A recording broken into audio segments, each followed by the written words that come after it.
Great. Well, good morning. Can you all hear me? Yes? Excellent. Excellent. So, really interesting talks just now. You've hopefully had your appetites whetted for hearing a bit more about legal innovation and legal AI. What I thought I would also do is, firstly, we have another highly qualified speaker here. So we have Nick West from Mish Kondareya, here to talk us about the impact of AI in his firm. Now, we've all been introduced. What I would like to do to begin with is to discuss a little bit more about use case of AI. So Emily's chatted us through due diligence. We've had a little bit from Gary about his views on technical innovation in law. And I was wondering, Nick, perhaps you could talk us through a bit about perhaps some interesting AI-related projects you've come across in your work. Yeah, sure. So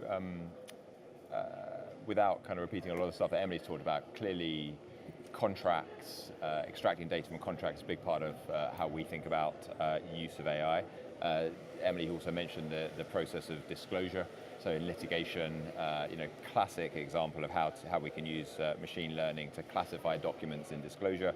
And so there are a number of practice of law use cases that they've already been spoken about that I think are somewhat mature.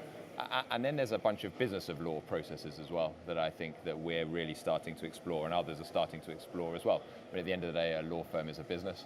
So using AI and machine learning to improve hiring, to improve lead scoring around clients. A very specific one that we work on at the moment, which is, it's actually a graduate of we have a legal tech incubator called MDR Lab, and one of the cohort graduates from last year is a company called Ping, and Ping is working on the application of machine learning to time recording.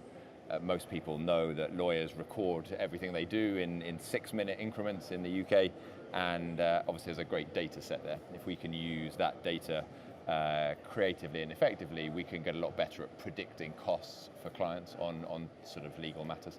So I put those use cases. There's a bunch of practice of law use cases and a bunch of business of law use cases. Interesting. And perhaps you could tell us a little bit more about the incubator. How many people do you have now coming through it? When was it set up? Yeah. It was set up about 18 months ago. Last year's cohort was 6, and we essentially the point of the incubator is on the one hand, it's for us, it's to improve our familiarity with technology, but it's also to give very early stage companies, these are all pre-seed early stage companies, a chance to work with a law firm and lawyers and business professionals in law firms over a 12-week period. It's tailored to each of the startups. What do you need to turn your idea into reality? And so last year we had 6 companies. This year we've got 5, and we work with them sort of over the summer, each year, having scouted the world and sort of a little bit of a competition to try to get a place. That sounds a little grander than perhaps it is, but we had 136 applications this year for what we had announced was a handful of places, and that meant that we saw some really interesting technologies. And part of what we're doing is to get to improve our familiarity, but part of it is the helping this still somewhat nascent legal tech industry take root. It needs help. Lots of people come with ideas. The best companies have got a very clear idea of what problem they're solving and how they're doing it, but I can honestly tell you that not everybody comes with that. But even those people have often got misunderstandings of how lawyers do stuff in practice, even when the founders of those ventures are often lawyers themselves. So that's the point of the incubator, to give people the real chance to work with our lawyers for 10 or 12 weeks. Really interesting. And part of that must, I wonder how that speaks to your experience. I'd be really interested to hear about your work with Nakoda and integrating it into the life of the firm. Tell us more about that. Yeah, so I think I echo a lot of the thoughts of the panel so far around both the opportunities and the challenges of deploying technology. I think what we have now set out to do is look at technology as widely as possible and look at both the depth and the breadth of the legal business and how we can deploy technology across it. And what I mean by that is basically looking at, the legal business essentially is a risk mitigation business. and there is definitely a historic data extraction problem that various people are trying to solve. And I think, with varying degrees of success, but actually we have seen a lot of applications. We're working with Luminance, for example, various applications in the diligence space. But actually the one problem that remains not unsolved, but still remains a big challenge is basically how do we solve the problem on a go-forward basis? How do we create better data? Because data extraction can only go so far, especially for complex documentation, and that's the problem that we have begun to solve at Nakoda. So we're building the ISDA Create platform in collaboration with ISDA, and that platform basically it fundamentally changes the way initial margin documentation is going to be drafted across the industry. So it's an industry-wide product that's going to be released in January. And what that does is that it fundamentally changes the creation of data at the outset. So we're capturing structured data at the outset, at the point of origin, using automated legal logic and algorithms. And also, of course, that doesn't take away the value of extracting data for historic data sets, but at least we're not compounding the problem on a go-forward basis. And I think that's where Nakoda really, has a huge advantage in that we have the ability to create technological solutions, software in-house, and also tap into the deep legal expertise of Linklaters. We're working very closely with our derivatives team.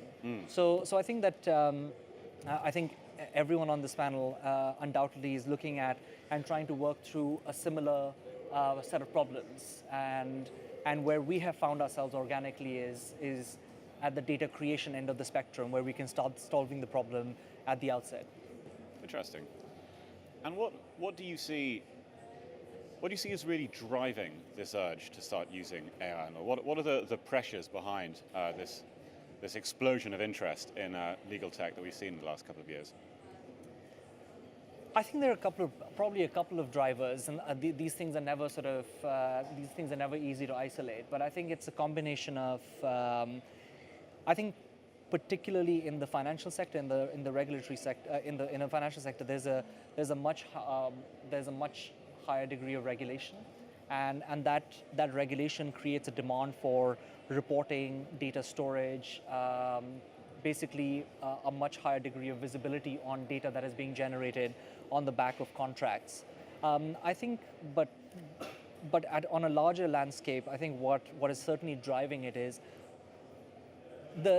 I think there's an aura around technology. There's an aura around artificial intelligence and machine learning, and people are not wrong to pick up this gap that seems to exist between applications that we use in our personal lives and the applications that we use in our working lives.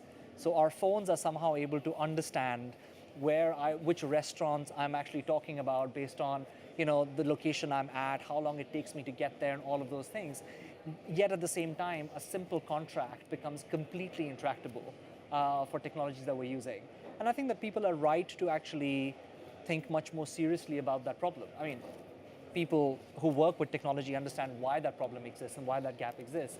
But I think that has certainly fueled a demand for solving some of the bigger problems around linguistic data much more seriously. Interesting. I mean, yes. I dare say if there's one particular stereotype of profession when it comes to lawyers, is that perhaps, traditionally, if we start thinking of, I don't know, barristers in particular and a lot of traditionalism, that they're not really the most tech-interested people in the world. I mean, Emily, as someone who's obviously flying around the world all the time, meeting lawyers and selling AI products to them, what's your impression about levels of not only interest, but actually people really beginning to adopt AI across the industry? Yeah, it varies massively, and I think it varies according to the firm. So if there's a leading light in the firm who really understands what problem they're trying to solve, then that's going to drive adoption. I mean, there are some firms, European firms, who have made it policy to use the technology across every single matter that they take on. And then, of course, you see real benefits. And then you have other firms where I think, sometimes there's a little bit of, we need to do AI. How do we do AI? Let's get on the AI bandwagon. Okay, now we've ticked that box, everyone can relax. Well, no, actually, you don't get any benefit out of that. So it varies massively. And I think one of the things that I've been interested in watching is the difference between the way some of the law firms operate in terms of how they want to drive change in their organizations. And then looking at big four consultancies, legal process outsourcers, reps and warranties insurers, who operate much more like a corporation and tend to have a much clearer idea of, this is a very real problem that's right in front of us. I think AI for the legal profession represents a little bit of an existential crisis, actually, because if you're a lawyer, the idea that a machine can take on some of the work that you do is obviously a slightly complicated thing. I think the reality when people get used to the technology and they understand it is it's going to make you better as a lawyer. It's going to give you more of an advantage. It's going to give you a greater understanding. It's not taking away any of that control. But I think it's, we're still in the early stages of that understanding. Yeah, interesting. Nick, what are your thoughts? I think one of the key words we haven't mentioned yet, sort of overtly, is client. I mean, at the end of the day, law firms are client service organizations. Lawyers are trained to have a Pavlovian response. When a client says something, they spring into action, and that's what you have to take advantage of. I think to drive adoption. Clients, as Partha said, their experiences of the world are changing, so their expectations of how certain business tasks get done are changing. And if you look, we recently we do a lot of AI stuff in our real estate practice.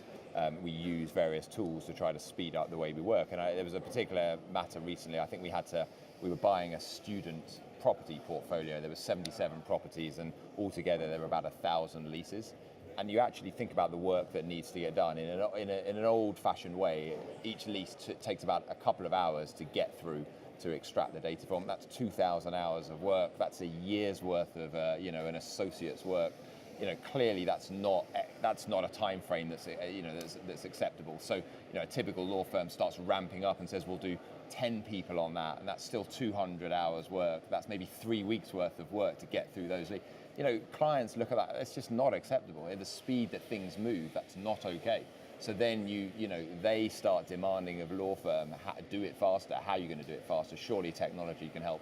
And the lawyers are starting to get interested in, well, if we could do a first pass review with the technology, if we could get the technology, the whole thing, great. But even if we could just do a first pass review, we could start to identify. That's how the conversation often begins. And the more that clients push, encouragement to anyone who's a client, the more that you push, the more that will move this needle. And it's not the only thing. And various things about what are the drivers of actual adoption. It's much more complicated than I've just made it sound. But the more that we get client pressure, the better it is. I think that's really true, and we quite often see the big firms particularly will bring their clients into the conversation as well and demonstrate to the clients what the technology is doing so that the client can see how that benefits them. And I think then that becomes a much more meaningful discussion, I agree. Yeah. I suppose it's a really interesting story, isn't it? This kind of meeting point between all kinds of new technologies coming on stream, new and faster ways of processing data, and then just changing client demand that law firms are having to deal with. And it's all about what happens in the middle there. I mean, I guess there's a whole range of potential implications from it. I mean, Gary, what would you consider as being the impacts on the legal market itself? What firms will thrive? Will there be, single practitioners, small high street firms? Will there be more consolidation in the market? What do you reckon? Well, we're seeing a lot of reshaping in the legal market, but I think, let's be honest, the talk of AI is a little bit like recently GDPR. GDPR were the four most overused consonants ever, and AI is the two most overused vowels ever, and it's definitely far more hype than there is actual reality of use and engagement. And from having been 29 years in the legal profession, I recognised that I was trying to work within law firms, particularly large international law firms, and you need a cohort, you need enough people to believe in going on that journey to explore and examine and be willing to invest in, and most likely fail on a number of projects that you do before you get to where you need to be. So my only conclusion actually was to embrace the technology and to do what we need to do, was actually to resign and leave the profession. and build a business that was an education technology platform that happens to have the domain expertise in law, and then deliver that legal knowledge to customers in a very collaborative way. So the work we do with IBM, the work we do with Microsoft, and partnerships with insurers like AXA.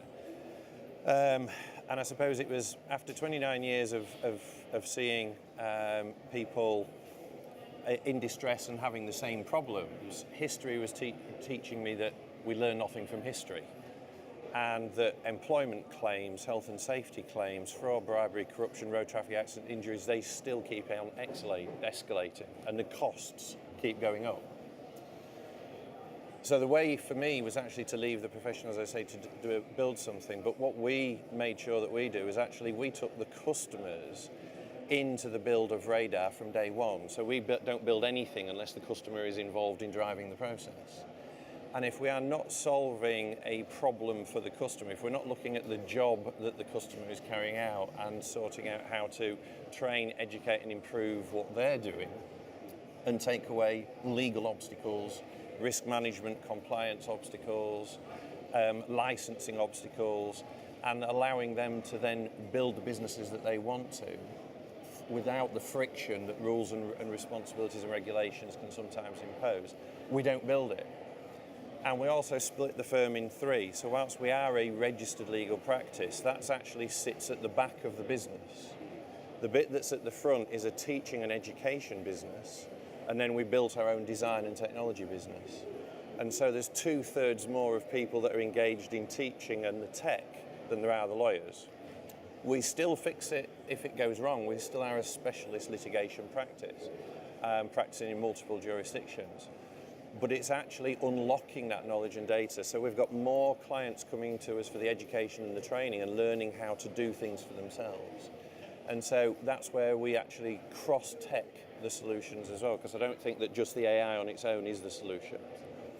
So the blockchain, the document review processes, virtual reality, because the problems that clients have, quite often people that own businesses or are starting businesses up, they get that they need to be doing things in a compliant way and they don't want to be in trouble, but they also don't like being told what to do or being told that you're doing it wrong. So we're trying to give them the knowledge and the confidence they can do it. But the tech, we give the tech also to the client so that they've got the domain knowledge, but they can also deploy to their staff the information that they need to give to them. So we give them a corporate governance portal with the AI that sits behind it so they can see when their staff get trained, do they answer the questions accurately, and people learning different ways. So virtual reality training for people working in warehouse situations or haulage situations, that's where we've actually got to recognise that teaching is really, really important about what we do as well. Otherwise, we'll still be that responsive, reactive business looking at smart tech to do that faster without actually recognising what is the job that the customer is trying to do and how can we make that process smarter. Your point on teaching, I think, is a really interesting one because a lot of the articles and commentary that's come out on this, on the application of AI to law, be it, the Suskins or whomever else writing more recently, is all focused on how AI will impact on the training of young lawyers. What will happen in effect to the apprenticeship system? Will there be a change to, I guess, the pyramid model? Will there be a funnel? Will there just be no more jobs for fresh-faced young graduates? I mean, Tabitha, what would your opinion be? Could you see, will this have to fundamentally restructure the training of juniors? Will there be less juniors needed? Will there be an adjustment period? A lot of stress, law grads? Yeah, I mean, I think this probably touches on the more unpopular end of the spectrum on conversations on technology. I think that the legal ecosystem is not just made up of lawyers, and when you're trying to implement any technology, any change in this ecosystem, you have to contend with a number of different stakeholders.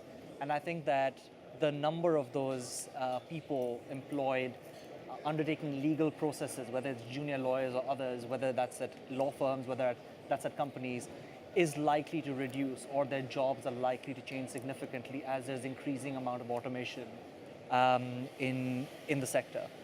I do think that with the direction of travel, I do think that juniors will be doing a slightly different kind of work. As someone who's been a junior lawyer myself, I would say that actually that's a good thing, but that probably goes to say that you will require less juniors because you will be doing less of the formulaic, the repetitive work that unfortunately most junior lawyers tend to do and are frankly overpaid to do. So I think that the numbers will certainly come down. Now, will that be replaced by jobs for junior data scientists? And will that be replaced by jobs on the technology end of the spectrum, managing the output of data that is now automated as opposed to taking a human being to actually assess that data? Is certainly a real possibility. So I think the nature of junior jobs will likely change, and I do think the number of lawyers, junior lawyers, will certainly come down.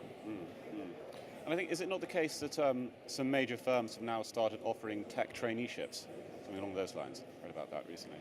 Yes. I mean, they have, and I think that there's a larger question around how much tech traineeship, how far do you want to go with training around tech? I mean, do you want excellent lawyers and excellent engineers, or do you want mediocre lawyers and mediocre engineers? And it's a hard balance to strike. I mean, would you rather that you have sharp analytical juniors who are able to understand the business that they're advising, versus trying to work out whether they can understand how to manage data that is coming out of a diligence exercise? So I wanted to shift tack a little bit, because I think we've been speaking about the impact of AI in a few parts of law. One of the ones that I've been quite interested in recently is the idea of automated dispute resolution, where that ultimately comes towards. I mean, Nick, we chatted about this a little bit on the phone the other day. Where do you think we currently stand in automated dispute resolution, and could there ultimately be no judges? I mean, well, that's a big. That second one's a big question. Just threw it out there. I mean, we're a long way off any of that kind of idea. I mean, I think, I don't want to necessarily rehash a bunch of stuff that's out in the kind of world anyway about sort of the way that an eBay, for example, resolves disputes, and it does. These are rules-based dispute resolution. It's you follow the rules. If you didn't follow the rules, then the automated system is able to effectively arbitrate within a set of rules, and should there be something complicated, it kicks it out of that automated process into much more of a cognitive sort of evaluation process. So we are already on the journey, but the journey is long and complex. The resolution of a dispute is a combination of law and rules and fact, and everyone's got to, both sides will have opinions, and all of that needs to be unpicked. And there's complex emotions involved and so on. I think the path will be one of enabling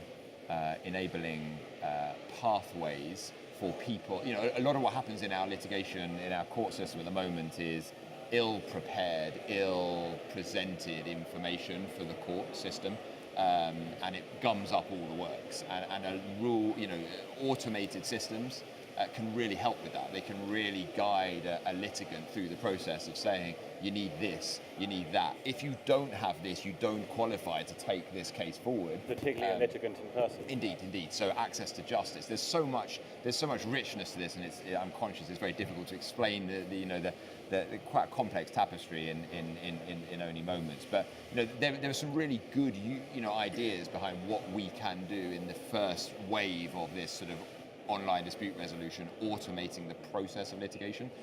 Way down the line is the idea that the actual arbitration of fact and law can be done automatically without human judges. We're going to have to see significant advances in general AI for that to be a concept. So I think, yes, it's very interesting. I guess we've talked a lot about how AI impacts processes. But we're almost now touching on theory. I mean, AI will obviously impact the life of the law firm, but for instance, do we think AIs should give legal advice? Would you be comfortable with a world where AIs could give legal advice? Emily, what do you think? Absolutely not. Absolutely not. I think it's a disaster scenario. I think the whole point of a lawyer. I mean, if you talk to a corporate lawyer who's done a lot of M&A, the value they bring to their clients is not the process that they go through; it's their real-world experience and the fact that they've seen lots of corporations go through the same thing, and they're able to compare because they're a human. And I think technology can support that process and cope with the sort of volumes of information that they need to get through, and make it possible for them to apply the level of rigor that they want to apply. I think we're so far off a computer being able to make a judgment like that it's, it's pie in the sky. So, sorry, Gary, I know you were just looking to come in. Just to slightly to make a distinction slightly with what Emily said. I mean, the computers, databases, sets of prior experience. Actually, technology systems are very good at that, being able to understand what has happened in a situation like this. The challenge is that the question, the issue to be resolved is so multi-dimensional. And I know it's not, and I was just talking about what Emily was, it's not quite the question you asked. But, that's the real challenge, in that, trying to get an M&A transaction done, there are all sorts of issues: corporate, tax, antitrust, employment, a million factual issues, and all the emotional stuff and all the business corporate stuff around it. And that's the complex stuff. To the question of whether, actually I'm not very good at the answer of, do we want AI to give legal advice? I'm going to duck it. Gary's desperate to get involved. Yeah, I don't quite agree with Emily.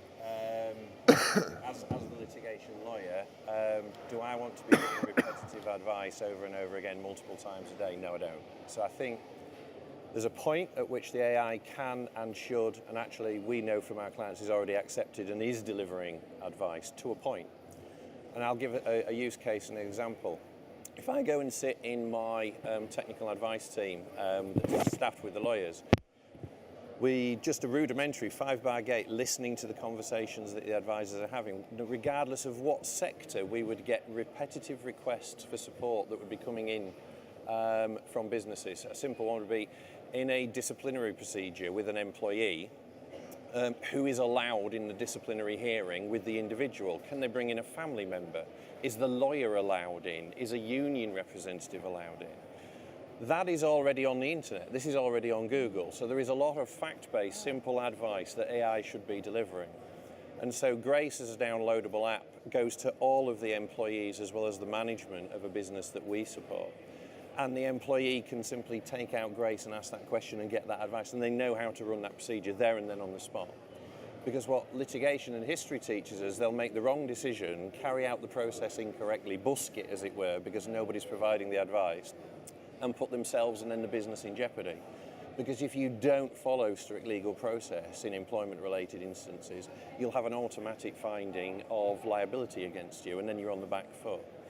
So I think there is a place for AI, and there is a relevant use case, and actually we're proving it in health and safety, environmental waste management, bribery, corruption, and these are all passive at the moment, sitting on the internet. So you can Google what is discrimination and get 33.4 million pieces of advice.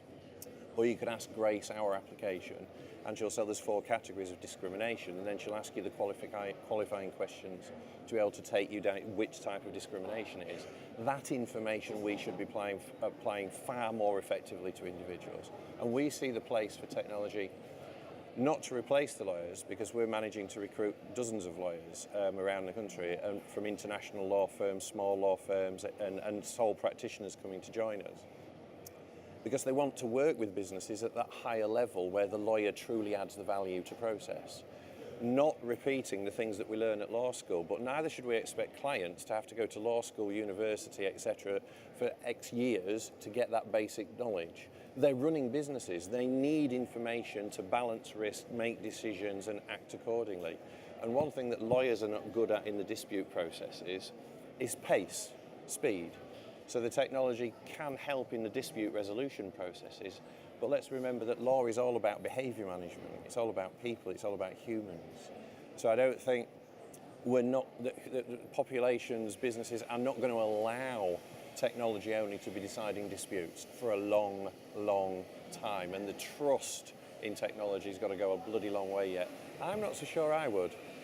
Because in the courtrooms, weighing and balancing juries, judges and cases, etc., there is so much that the experience and the expertise of the lawyer brings at that point. But certainly we should be working far harder to educate, provide information, which is the lifeblood of organisations. They need information to make better decisions. We have to accept as a profession we need to be better at sharing that information. And And I think that's the distinction for me, exactly right, that AI plays the part in bringing the right information to the decision, but not making the decision. At the end of the day, there is a human making that decision. And I think Nick's point about precedent and the fact that you can see what decisions have been made in the past, obviously you've got to be very careful with that, because precedent is informed by human bias. And you don't necessarily then want that bias to be perpetuated by a machine and to be extrapolated and then just kind of to exacerbate the issue. So I think AI obviously plays a huge part and will always play a huge part from now on, otherwise we wouldn't be in business. But making the decision at the end of the day, you need a human involved, because a computer doesn't have real world experience. And it's also why we use the technology, but we also, you can live chat, you can email, you can telephone, you can visit us.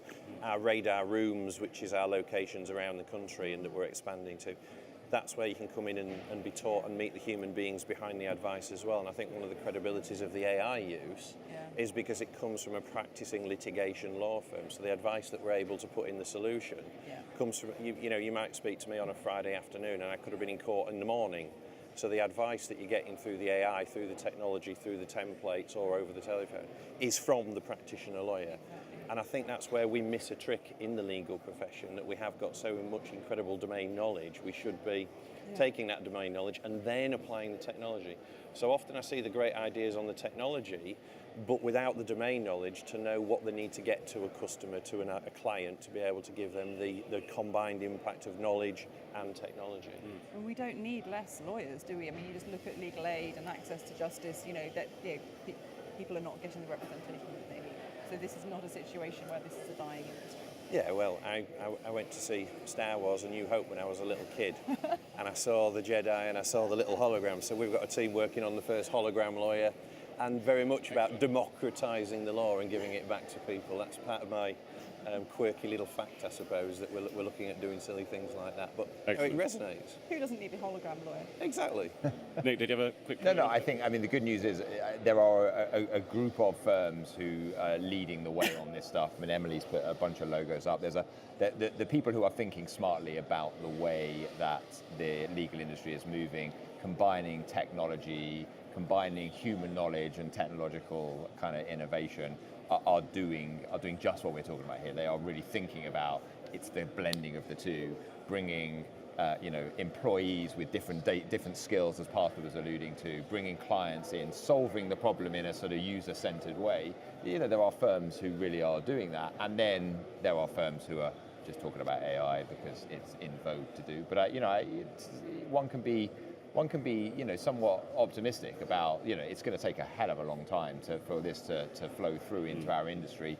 It's a risk-averse industry, very entrenched methods of working. But actually, there's some real cause for optimism. It gets better, each year. I think it gets, faster and faster. Progress gets faster and faster. So I think that's a really good note to wrap up on in the last minute or so. In one sentence, where do each of you think your organization will be in applying AI to law in 5 years' time? Nick?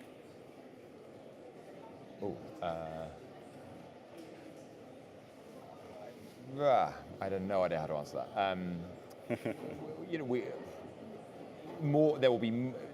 We'll have a lot more people inside our business who are familiar with what these technologies can do and how they can bring them into the mix of solving a client problem. That would be a big win for me. Okay, Partha, one sentence.